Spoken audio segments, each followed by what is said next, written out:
मु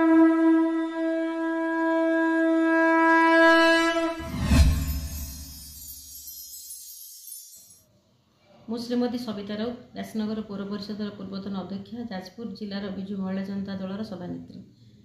आज आमर जाजपुर न्यूज द्वितीय संरक्षेत्र दिवस अवसर में मु जाजपुर न्यूज को शुभेच्छा और अभिनंदन ज्ञापन करने सहित तांकर एडिटर कर्मकर्ता समस्त मोर हार्दिक अभिनंदन और शुभेच्छा।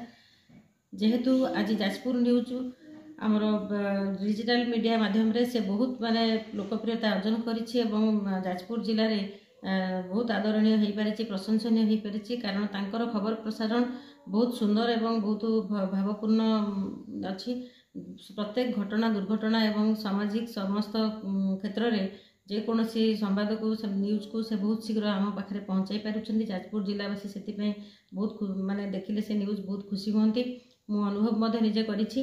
तेणु आज यही अवसर में मुझे जो निर्भीक सांबादिकता एवं निरपेक्ष सांबादिकता को मुझे साधुवाद देवा सहित आगू से एमती भाव में सांबादिक क्षेत्र में सांबादिकता क्षेत्र में डिजिटल जो आमर इलेक्ट्रोनिक्स सांबादिकता क्षेत्र में से एमती समाज में किसी भल कार्य करंतु एवं जेकोसी असुविधा थिले समस्या को से हाथ